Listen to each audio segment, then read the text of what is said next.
El diablo o Satanás es una figura real de la que se nos habla a menudo en las Sagradas Escrituras.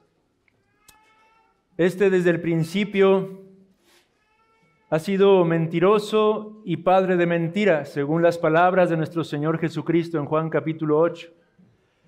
A través de sus mentiras y su engaño sedujo a Eva y a Adán para que éstos pecaran contra Dios y entonces la transgresión entrase a este mundo y con tal transgresión la miseria y la ruina. No contento con eso, no conforme con eso, Satanás ha continuado activo a lo largo de la historia de la humanidad, atacando a los hombres, criaturas hechas a imagen y semejanza de Dios. Y aún tuvo el atrevimiento de atacar o ir en contra de nuestro Señor Jesucristo cuando éste se encarnó y vino a habitar en medio de nosotros. Leemos en los evangelios la manera en la que nuestro Señor Jesucristo, estando en el desierto, enfrentó la tentación de parte de Satanás, quien se acercó también tratando de seducirlo con sus propias mentiras. Gracias sean dadas a Dios que el segundo Adán, nuestro Señor Jesucristo, permaneció firme. De lo contrario, no tendría sentido que el día de hoy estuviésemos aquí congregados. Pero a pesar de las derrotas que continuamente enfrentó en contra de Jesús, Satanás continuó activamente tratando de atacar. El Evangelio de Lucas, en la parte anterior a este pasaje que estamos escudriñando el día de hoy, nos relata dos episodios particulares de posesión demoníaca. Una de ellas tiene lugar en el capítulo 4, versículo 33, cuando nuestro Señor Jesucristo llega a una de las sinagogas en Capernaum, lugar situado en Galilea, y en medio de la sinagoga se nos dice se encontraba un hombre poseído por un demonio. La otra ocasión que nos relata Lucas está en el capítulo 8, versículo 26, cuando se nos describe una de las más tristes y miserables condiciones en las que un ser humano podría llegar a estar. El famoso endemoniado Gadareno. Un hombre que habitaba entre los sepulcros, un hombre a quien las cadenas no eran capaces de detenerlo, un hombre que se lastimaba a sí mismo y lastimaba a las personas que se encontraban alrededor, viviendo desnudo, morando como una especie de bestia salvaje. Y esta es la tercera ocasión en el Evangelio de Lucas en que se nos describe también un caso de posesión demoníaca. Pero en esta ocasión, en el versículo 14 se nos describe que el demonio que se encontraba poseyendo a ese hombre, mantenía a este hombre en una condición incapaz de expresarse.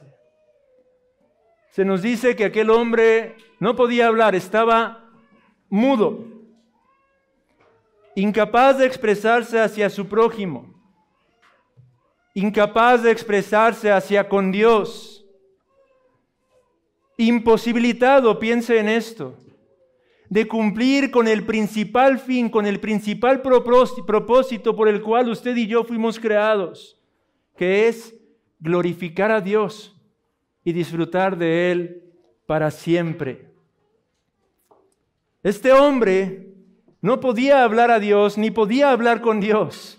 No podía alabar al Señor. A diferencia y en contraste de lo que Jesús ha estado enseñando, ¿qué vimos la última vez en Lucas? Instrucciones respecto a la importancia de perseverar en la oración. Bueno, pues este hombre no podía hablar absolutamente con Dios.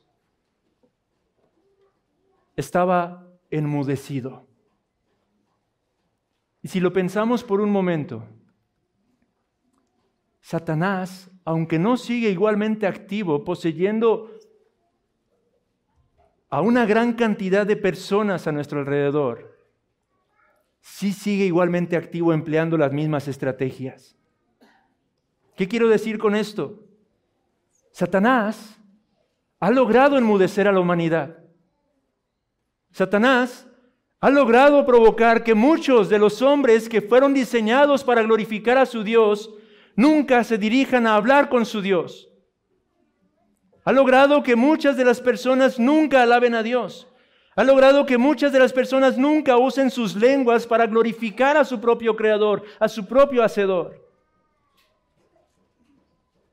Hoy meditaba esto mientras conducíamos camino a este lugar. Estaba agradecido porque decía, el día de hoy no hay tráfico. Hay libertad para conducir más rápidamente. Pero cuando pensé en eso, inmediatamente vino a mi mente este pasaje. ¿Por qué lo digo? Porque hoy debería ser el día en que más tráfico debería haber. Y es que lo cierto es que hay multitudes allá afuera, en sus propios hogares, que no están dedicando el día santo del Señor, para alabar y glorificar a aquel que les ha dado la vida y el aliento. ¿No es paradójico que aquello por lo que venía agradeciendo realmente es algo por lo que debería de lamentarme? ¿Cuántas personas hay en este día que no abren sus labios para rendir tributo a aquel que es digno de ello? Sí, hermanos, hay muchos que se encuentran enmudecidos, tal como este hombre.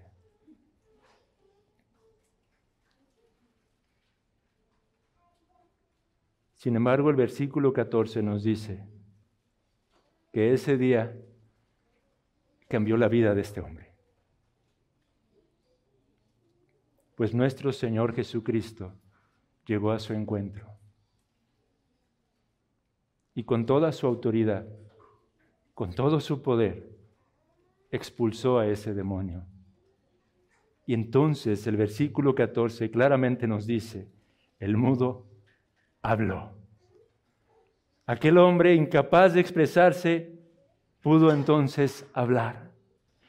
Y esto nos recuerda algo sumamente importante, amados hermanos, que hay uno que es más fuerte y poderoso que cualquier demonio, que hay uno que tiene toda autoridad, que hay uno que vino para libertar al hombre de su estado de esclavitud, que hay uno capaz de restaurar nuestra humanidad caída y transformar nuestras vidas para que entonces, y solo entonces, podamos glorificar su santo, glorioso, precioso y maravilloso nombre. Y ese es Jesucristo. Un buen día, muchos de los que estamos aquí experimentamos algo similar a lo que ese hombre experimentó.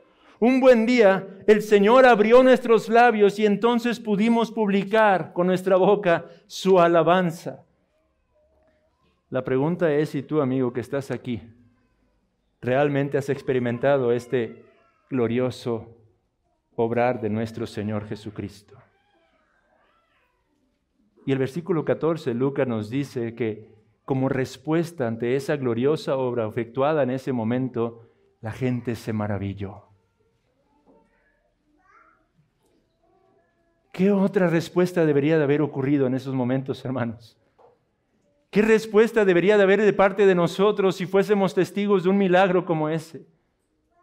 ¿Qué más podríamos hacer sino maravillarnos ante tal manifestación de poder y gloria, hermanos? Lo único que podríamos hacer es responder maravillándonos ante el poder de nuestro Señor Jesucristo. O al menos eso es lo que podríamos pensar si el texto que estamos escudriñando el día de hoy concluyera allí, hermanos. Sin embargo, Lucas, en el versículo número 15, introduce esa palabrita. Pero, sí, había una multitud, sí, fueron testigos de la forma en la que ese hombre, incapacitado para expresarse, de pronto pudo hablar. Sí, fueron testigos del maravilloso poder y la abundante gracia de Dios en Cristo. Pero, dice Lucas, no todos los que estaban allí respondieron maravillados ante este milagro. ¿Qué es lo que hicieron muchos de los que estaban allí? Y varios de los que estaban allí, por el contexto que continúa más adelante, seguramente eran de los fariseos, hermanos. eran parte de esos intérpretes de la ley, eran parte de esos escribas. Y ante esta manifestación del poder de Dios, este grupo de personas comenzaron a presentar algunas objeciones ante ese milagro que nuestro Señor Jesucristo acababa de llevar a cabo. Versículo 15 y versículo 16 nos muestran dos diferentes objeciones que varios de entre la multitud presentaron ante lo que acababan de ser testigos. Versículo 15 nos dice Lucas que algunos de ellos comenzaron a acusar que la obra que acababa de llevar a cabo nuestro Señor Jesucristo fue operada realmente por medio del poder de los demonios. Beelzebú, dice aquí, príncipe de los demonios. Es por medio de esta criatura, dijeron ellos, que Jesús está echando fuera a los demonios. Oh, amados hermanos,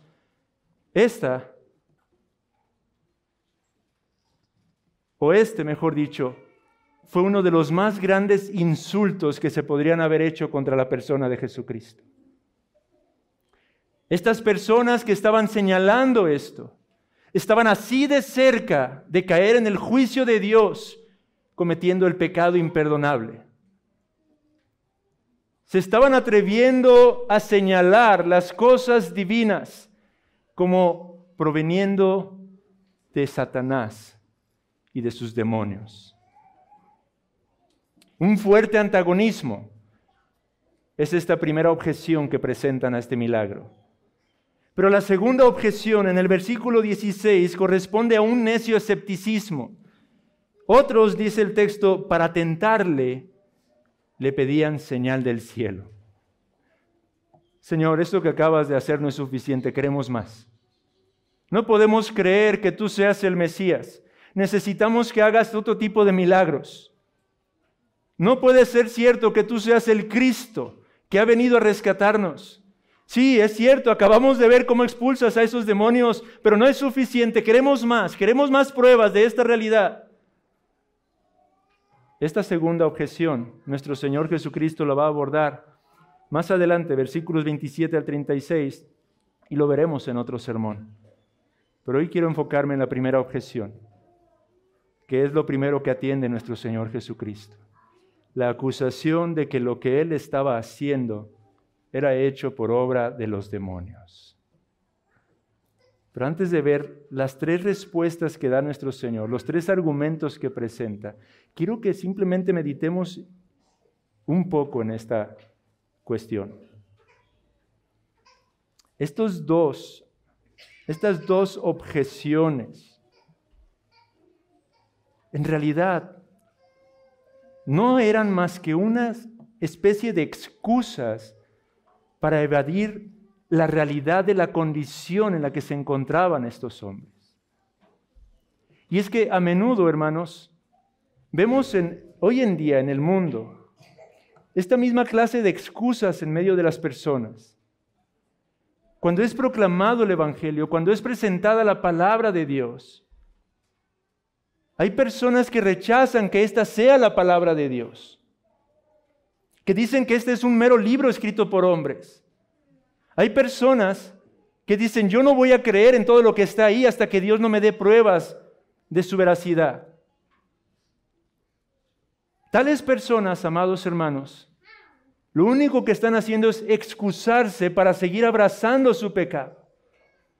La palabra de Dios, viva y eficaz, más cortante que espada de dos filos, penetra a lo más profundo de las conciencias de los hombres. Amigo que estás entre nosotros y que quizá has presentado esta clase de excusas. Tú sabes en tu conciencia que lo que está aquí escrito es verdad. Tú sabes en lo más profundo de tu conciencia que tu pecado te está arrastrando lentamente hacia una condenación segura. Sí, puedes seguir excusándote y tratando de ocultarte detrás de este tipo de cosas. Pero tú sabes, amigo, tú sabes que en realidad estás en problemas delante de Dios.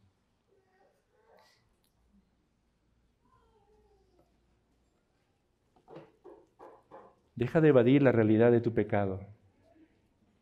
Deja de evadir la realidad del juicio venidero sobre tu propia alma. Deja de evadir la realidad de la muerte que en algún momento te va a alcanzar. Y escucha y atiende el día de hoy a la voz de Dios, su Espíritu Santo, por medio de su palabra.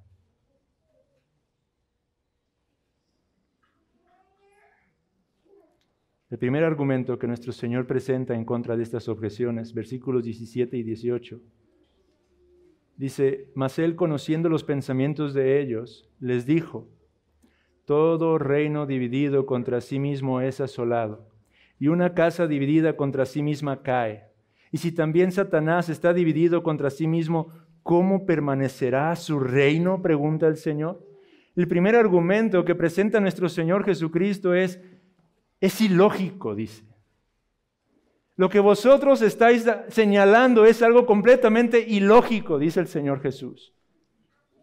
Es ilógico que Satanás esté dividido contra sí mismo, porque así no va a prevalecer. Un teólogo, de hecho, señaló que debido a la naturaleza de Satanás, su naturaleza caída, su naturaleza depravada, malvada, Satanás es un ser que no puede ir contra peccatum, sino que lo único que puede hacer es ir pro peccatum. Él no puede hacer nada en contra de su propia naturaleza. Todo cuanto él hace es pecar, pecar y pecar. ¿Cómo?, pregunta nuestro Señor Jesucristo, Satanás se va a dividir a sí mismo y se va a volver en contra de sí mismo. Esto es completamente absurdo. Y de hecho es un principio que aplica a todas las cosas. Un reino que se divide contra sí mismo no puede prevalecer, señala Jesús. Una iglesia que se divide no puede prevalecer. Un hogar que se divide no va a prevalecer. Es una consecuencia lógica, dice el Señor Jesús. Y aquí podemos hacer una breve aplicación. Dudaba si detenerme a hacer esta aplicación o no para no cortar la idea y el pensamiento, pero creo que es importante porque se vincula con lo que estuvimos estudiando en la mañana, hermanos. Quiero citar las palabras de J.C. Ryle. Respecto a esta enseñanza de nuestro Señor, dice: al hacerlo, al expresar estas palabras, versículos 17 y 18, nuestro Señor Jesucristo enseña a los cristianos una lección que lamentablemente han tardado en aprender en todas las épocas de la iglesia. Esa lección, amados hermanos, es el pecado y la locura de las divisiones innecesarias. Siempre tiene que haber algún tipo de división religiosa, mientras haya falsas doctrinas y hombres que se adhieran a ellas. Pues, ¿qué comunión puede haber entre la luz y las tinieblas? ¿O cómo pueden caminar dos juntos a menos que estén de acuerdo? ¿Qué unidad puede haber si no hay unidad del Espíritu? La división y la separación de aquellos que se adhieren a la doctrina falsa y no bíblica es un deber y no un pecado. Está diciendo J.C. Ryle que hay cierto tipo de división que es necesaria. Mientras haya falsas doctrinas, falsas enseñanzas, es necesario apartarnos de aquellos que enseñan tales falsas doctrinas y falsas enseñanzas. No podemos tener comunión, porque no puede haber unidad entre la luz y las tinieblas. Pero, continúa diciendo él, hay divisiones de un tipo muy diferente que se deben deplorar profundamente. Tales son, por ejemplo, las divisiones entre hombres que están de acuerdo en puntos principales, divisiones sobre asuntos no necesarios para la salvación, divisiones sobre formas y ceremonias y arreglos eclesiásticos sobre los cuales la Escritura guarda silencio. Todo cristiano fiel debe evitar y desalentar este tipo de divisiones. La existencia de las mismas es una triste prueba del estado caído del hombre y de la corrupción de su entendimiento, así como de su voluntad. Traen escándalo a la religión y debilidad a la iglesia, pues todo reino dividido contra sí mismo es llevado a la desolación. ¿Cuáles son esas divisiones innecesarias, hermanos? No estamos hablando, hermanos, aquí de que no debería de haber tampoco distinción entre nuestras convicciones con respecto a las de otros. Pero lo que está señalando J.C. Ryle es esa actitud divisiva de la que hablábamos hace un momento, que requiere la humildad de parte de todos los cristianos. La verdadera unidad dentro de la Iglesia universal es aquella que se da a través del respeto que mantenemos los unos y los otros con respecto a nuestras diferencias en ciertas posturas. Esto no significa que tenemos que estar todos de acuerdo absolutamente en todo, sino en lo esencial. Y en lo no esencial, tener la madurez para simplemente respetarnos y amarnos y exhortarnos cuando sea necesario. Y es que precisamente dice él, ¿cuáles son los mejores remedios contra las divisiones innecesarias? Un espíritu humilde, dice. La disposición a hacer concesiones y un buen conocimiento de las Sagradas Escrituras. Debemos aprender a distinguir entre las cosas de la religión que son esenciales y las que no lo son. Las que son necesarias para la salvación y las que no lo son. Las que son de importancia primordial y las que son secundarias. En las cosas esenciales debemos ser rígidos e inflexibles como el roble. En lo no esencial, dóciles y sumisos como el sauce. Fin de la cita. Cierro el paréntesis con esta aplicación, hermanos. Pero ¿cuál es el segundo argumento que nuestro Señor Jesucristo presenta a esta objeción sobre que Él estaba obrando por poder de Satanás? Versículo 19. Pues si yo echo fuera los demonios por Beelzebú, vuestros hijos, ¿por quién los echan?, pregunta el Señor. Por tanto, ellos serán vuestros jueces. El segundo argumento podríamos definirlo en una palabra: inconsistencia. Él está diciendo, señores, lo que ustedes están señalando es una inconsistencia en lo que dicen creer. Es bien conocido que los judíos enseñaban y creían en esos días que los exorcismos que se llevaban a cabo eran una obra que solamente Dios podía llevar a cabo. De manera que Jesús les dice, vuestros hijos, que a menudo son usados para expulsar demonios, ¿por poder de quién echan esos demonios? Si ustedes dicen que yo lo hago por Beelzebú, están contradiciéndose con respecto a lo que dicen creer respecto al exorcismo. Es una inconsistencia, entonces, señala nuestro Señor Jesucristo. Y el tercer argumento, hermanos, que es donde nos vamos a detener más, es el que se nos presenta en los versículos 20 al 22. ¿En qué consiste este tercer argumento? Ya ha dicho nuestro Señor que es ilógico y que es inconsistente lo que ellos están señalando. Pero lo tercero que tiene que decir nuestro Señor es esto: la realidad de que este milagro es un testimonio de la llegada del reino en medio de nosotros. Cristo está diciendo, los milagros como este no pueden ser otra cosa sino un testimonio de la llegada del reino de Dios. Observe lo que dice estos versículos 20 al 22. Mas si por el dedo de Dios echo yo fuera los demonios, ciertamente el reino de Dios ha llegado a vosotros. Cuando el hombre fuerte armado guarda su palacio, en paz está lo que posee. Pero cuando viene otro más fuerte que él y le vence, le quita todas sus armas en que confiaba y reparte el botín. Una pregunta surge aquí, hermanos, y es la que quiero ocuparme en contestar en esta parte del texto. ¿Satanás puede hacer milagros? ¿Podían los demonios hacer milagros, hermanos? Yo respondo con un rotundo no. Y el primero que nos apoya en esto es Nicodemo. Vayan a Juan capítulo 3, versículo 2.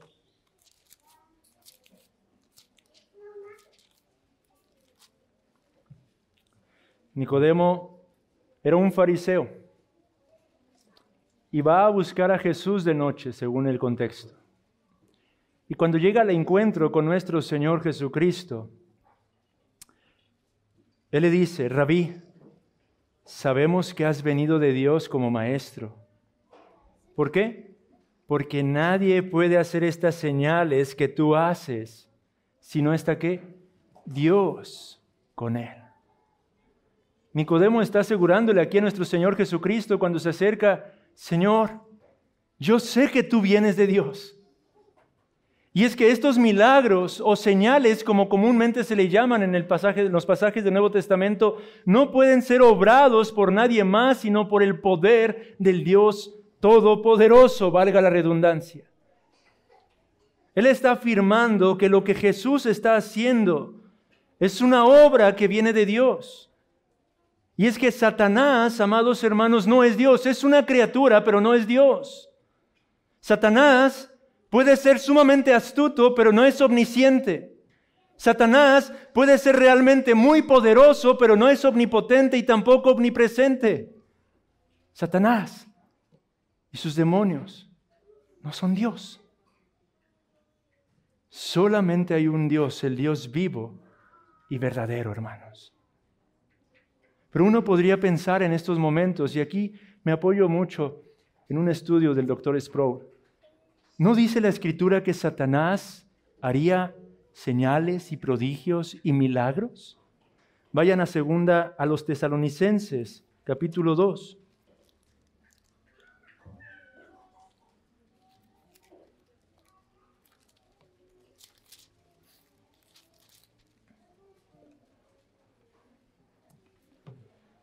Déjeme leer los primeros 4 versículos para tomar un poco de contexto y después vamos al versículo 9 y 10 que nos interesa. Dice: pero con respecto a la venida de nuestro Señor Jesucristo y nuestra reunión con Él, os rogamos, hermanos, que no os dejéis mover fácilmente de vuestro modo de pensar, ni os conturbéis, ni por espíritu, ni por palabra, ni por carta como si fuera nuestra, en el sentido de que el día del Señor está cerca. Nadie os engañe en ninguna manera, porque no vendrá sin que antes venga la apostasía y se manifieste el hombre de pecado, el hijo de perdición, el cual se opone y se levanta contra todo lo que se llama Dios o es objeto de culto, tanto que se sienta en el templo de Dios como Dios, haciéndose pasar por Dios. El pasaje aquí nos está hablando acerca del anticristo. Y anticristo no solamente se refiere a uno que se opone a Cristo, sino que se refiere también a uno que trata de tomar el lugar de Cristo. Está hablando acerca de los tiempos de apostasía, está hablando acerca de los días en que este ser vendría para tratar de engañar, si aún fuera posible, a los escogidos. Y en ese contexto, versículos 9 y 10 dice, desde el 8, y entonces se manifestará aquel inicuo, a quien el Señor matará con el espíritu de su boca y destruirá con el resplandor de su venida, inicuo cuyo advenimiento es por obra de Satanás. Y dice, con gran poder y señales y prodigios mentirosos y con todo engaño de iniquidad para los que se pierden por cuanto no recibieron el amor de la verdad para ser salvos. Pablo está diciendo que ese anticristo vendría y por obra de Satanás haría señales y prodigios. Pero yo he asegurado al principio con un rotundo no, que Satanás es incapaz de hacer milagros. Entonces, ¿qué hacemos con este texto? Bueno, el texto no solamente dice señales y prodigios, pero dice señales y prodigios mentirosos. Y hay 2 formas de las que podríamos entender esta frase. Algunos podrían interpretarlo como que se trata de milagros y señales para fines malvados o perversos. Otros lo han interpretado como falsas señales y falsos milagros. Es decir, milagros o señales y prodigios que no son verdaderos milagros, sino que son falsos milagros, falsos prodigios. Esta segunda opción es la que yo entiendo que es lo que está diciendo el texto. lo que Satanás obraría y obra no son más que falsos milagros, hermanos, no verdaderos milagros. Y tenemos una ilustración de esto en las Sagradas Escrituras. ¿En dónde encontramos algo de esto, hermanos? ¿Recuerda usted el libro de Éxodo? ¿Recuerda usted a Moisés? Cuando el Señor sale al encuentro o se aparece en esa zarza ante Moisés y se le revela a Moisés y le da una comisión y le dice: Moisés, es necesario que tú vayas a mi pueblo y le digas que yo soy, te envía. Y es necesario que vayas aún ante Faraón y le exijas que deje ir a mi pueblo. Usted recuerda el diálogo de Moisés con el Señor, capítulo 4 de Éxodo. Moisés comienza a tener dudas. Señor, pero ¿cómo creerán que tú eres quien me envía? El pueblo dirá: no es cierto que te envía Jehová. Y el Señor le dice: ¿qué tienes en la mano? ¿Qué es eso que tienes en la mano? Arrójalo en tierra. Y Moisés arroja esa vara y se vuelve una serpiente. Tómala ahora por la cola y entonces vuelve a convertirse en vara. Moisés, pon tu mano en tu regazo. Y entonces Moisés lo hace, y al sacarla, he aquí que está toda leprosa. Vuelve a meterla en tu regazo y he aquí que está completamente sana. Y el Señor le dice: bueno, por estos milagros creerán que yo soy, te envía. Y usted recordará en Éxodo capítulo 7, cuando Moisés llega ante Faraón y hace esa primera señal, arrojando su vara, convirtiéndose esta en serpiente. Los sabios de Faraón entran en escena y ellos imitan el milagro de Moisés. Parecería que estaban haciendo milagros verdaderos. El texto continúa diciéndonos que la serpiente de Moisés devora a las otras serpientes. Posteriormente, en el juicio de Dios que comienza a desatarse sobre Egipto, Moisés, por el poder de Dios, hace que las aguas del Nilo se conviertan en sangre, y una vez más estos sabios imitan el milagro. Pero hay un momento, hermanos, en el que en el juicio que Dios envía, cuando hace que todo el polvo de la tierra se convierta en piojos, los sabios se ven obligados a humillarse y a confesar reconociendo: dedo de Dios es este. Dedo de Dios es este. No pudieron seguir imitando. Lo único que estaban haciendo ellos eran falsos milagros, falsas señales, falsos prodigios. No, amados hermanos, Satanás no puede hacer milagros, pero ahora, ¿por qué es tan importante que afirmemos este punto categóricamente, hermanos? He aquí un aspecto teológico, una implicación teológica sumamente importante en este sentido, hermanos. Vayamos brevemente a la carta a los Hebreos, capítulo 2.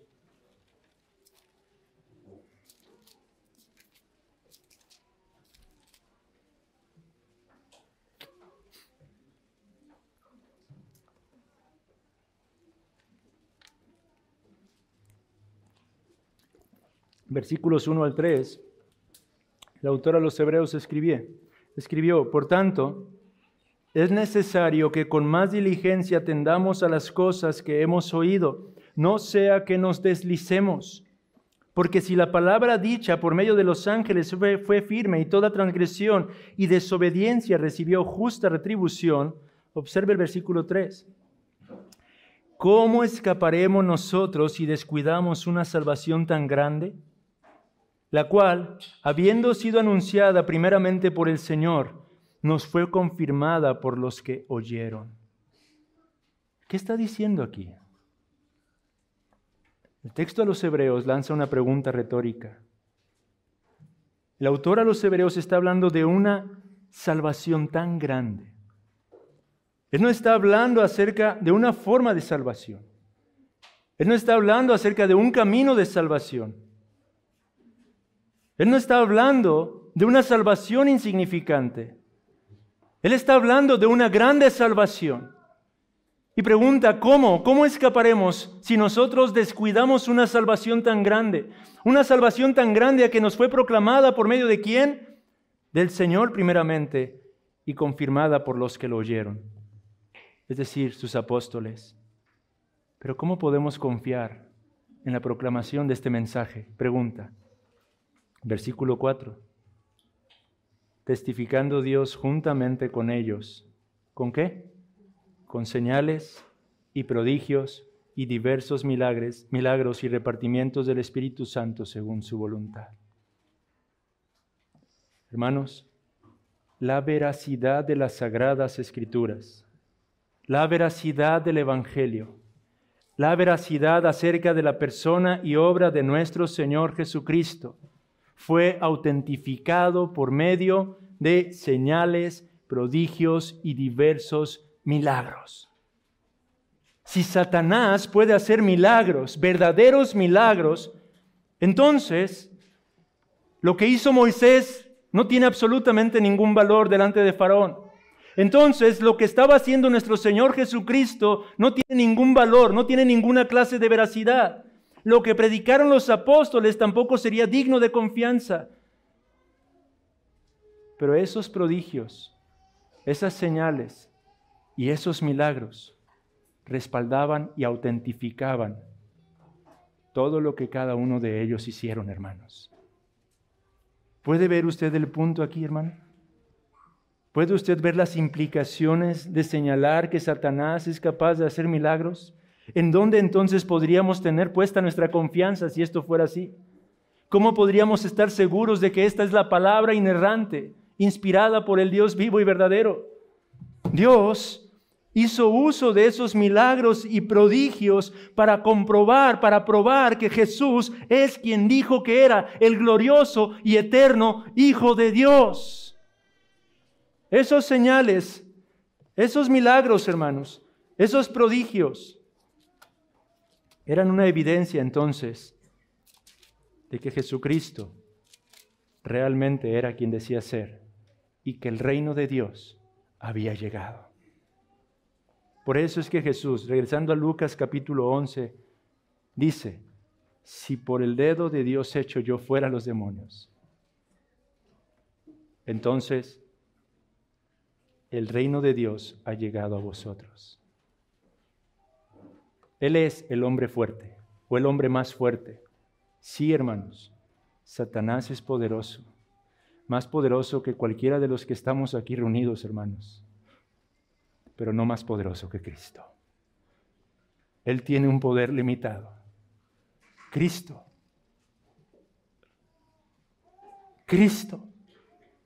Él es verdadero Dios. Y por medio de Él, Satanás y su dominio fueron y están siendo derrocados. Él es aquel que vino a atar y a limitar y a quitar de todas sus posesiones a Satanás mismo. Él es aquel con la autoridad de arrebatar a las almas de las entrañas del infierno. Él era aquel con la autoridad de libertar a aquellos que se encontraban bajo la posesión demoníaca. Él es el mismo ayer y hoy y por los siglos. Y amigo que estás entre nosotros, Él es el único que puede realmente libertarte de la esclavitud de tu pecado. Porque Él no ha cambiado. Porque Él sigue siendo exactamente igual de poderoso. Y si todo esto es verdad, hay dos consecuencias prácticas que nos enseña el texto de Lucas. Versículo 23. El que no es conmigo, contra mí es. Y el que conmigo no recoge, desparrama. Amigo que aún no estás en Cristo. Tú que simpatizas con el cristianismo. Tú que tienes años congregándote entre nosotros, pero que aún no estás en Cristo. Este texto te confronta directamente con tu verdadera condición el día de hoy. Si tú no estás con Cristo, no puedes decir estar en un punto intermedio neutral. No puedes decir o saberte en paz con Dios. No puedes considerarte a salvo. Debes ser considerado y eres considerado por esta palabra como un enemigo de Cristo. No importa cuánto te guste estar entre nosotros. No importa cuánto te agrade congregarte el día domingo. No importa cuánto te guste estar cerca de la iglesia local. Si tú aún no estás con Cristo, estás en contra de Cristo. Esto es claramente lo que está enseñando el pasaje. Y Cristo es el hombre más fuerte, capaz de vencer a aquel bajo el cual te encuentras ahora mismo en sus dominios. Si tú no estás con Cristo, en otras palabras, deja de decirlo más claro, tú estás con Satanás. No hay punto intermedio, amigo. Si tú no estás con Cristo hoy, tú estás de parte de Satanás y de Belcebú, de sus demonios. ¿Qué hacer? Dirás tú. ¿Qué hacer? Arrepiéntete y cree. Aférrate al hombre más fuerte, aquel que es omnipotente. Aférrate y apropiate por medio de la fe en el sacrificio todo suficiente que Jesucristo llevó a cabo en aquella cruz para el perdón de tus pecados. Confía con todo tu corazón y disponte a abandonar tus iniquidades, para que entonces y solo entonces puedas saberte de parte de Cristo y no en contra de Cristo. ¿Eres de Cristo o eres de Belcebú? ¿Eres de Cristo o eres de Satanás? Versículos 24 al 26. Estos versículos, creo yo, están ahí para que no haya lugar a dudas de lo que significa estar con Cristo. Observe que dice: cuando el espíritu inmundo sale del hombre, anda por lugares secos buscando reposo y no hallándolo dice: volveré a mi casa de donde salí. Cuando llega la halla barrida y adornada. Entonces va y toma otros 7 espíritus peores que él y entrados moran allí, y el postrer estado de aquel hombre viene a ser peor que el primero. ¿Qué significa estar con Cristo? Estar con Cristo no significa solamente dejar el pecado manifiesto. Estar con Cristo no significa solamente dejar de hacer lo que consideras que está mal. Estar con Cristo no significa solamente limpiar la casa. Estar con Cristo no solamente significa seguir reglas externas. Estar con Cristo no significa tratar de hacer un mero cambio moral. Estar con Cristo no significa el tratar de hacer una especie de reforma solamente en tu vida. No. Si estás haciendo todo eso, entonces tú estás en esta condición descrita en estos versículos. Sí, tal vez has limpiado ciertas áreas de tu vida, tal vez has reformado ciertos aspectos morales de tu vida, pero dice el Señor Jesucristo que cuando eso ocurre y simplemente queda deshabitada la casa, sí, limpia, muy barrida, pero está vacía, estás en riesgo de que tu condición en un futuro sea peor. No, estar con Cristo significa ser puestos a salvo de Satanás por medio de la habitación del Espíritu Santo en nosotros. Estar con Cristo significa no solo dejar el pecado manifiesto, pero que la gracia reine en tu corazón. Estar con Cristo significa no solamente dejar de hacer el mal, pero comenzar a hacer el bien a la luz de la palabra. Estar con Cristo no solamente implica limpiar la casa, pero habitarla con un nuevo inquilino, es decir, el Espíritu Santo del Señor. Estar con Cristo no solamente implica esas reglas externas, pero implica el recibir el poder vivificante de la vida de Dios en nuestras propias almas. Estar con Cristo implica no solamente una reforma moral, pero implica el nacer de nuevo por la obra del Espíritu Santo. Dice un comentarista, no podemos creer que haya algún tipo de seguridad, excepto en un cristianismo cabal. ¿Estás con Cristo o estás con Belcebú? No hay puntos intermedios. Pero una vez más, déjame insistirte en esto, amigo. Cristo es poderoso para libertarte de la condición de esclavitud en la que te encuentras. La gracia de Dios está al alcance tuyo el día de hoy. Su misericordia es nueva cada mañana. Él sigue llamando aquí y ahora a pecadores a venir en arrepentimiento y fe a Él. No te conformes con solamente procurar estar cerca de la iglesia. No te conformes con tratar de guardar ciertas apariencias. Busca el rostro de Dios hasta que estés consciente y seguro de que Él ha hecho una verdadera obra en lo profundo de tu corazón. Busca el rostro de Dios hasta que seas hecho consciente de la realidad de que Él ha impactado lo más profundo de tu ser y ha transformado tu voluntad, tus pensamientos, tus sentimientos, tus emociones. Busca el rostro de Dios hasta que tengas la certeza de que ahora tienes verdadera comunión con Él por la obra del Espíritu Santo morando en tu propia alma. Oh, y amados hermanos, amada iglesia, ¿qué podemos decir a ustedes? Nosotros éramos como ese endemoniado mudo, que no abríamos nuestra boca para alabar a Dios, que no abríamos nuestra boca para hablar con Dios, que no abríamos nuestra boca para hablar acerca de Dios. Pero iglesia, el Señor te ha libertado de esa miserable condición. Así que ahora recordemos el gran privilegio que tenemos de hablar a Dios, de hablar con Dios y de hablar acerca de Dios. Trayendo la aplicación del mensaje anterior, amados hermanos, si tú y yo ahora podemos dirigirnos a nuestro Creador, no te canses de hablar con Él. No te canses de pasar tiempo en comunión. No te canses de perseverar buscando su rostro a través de la oración. Si tú y yo hemos sido ya libertados, no te canses, amado hermano, de reunirte, de congregarte este santo día y abrir tu boca para alabarlo con todo tu corazón.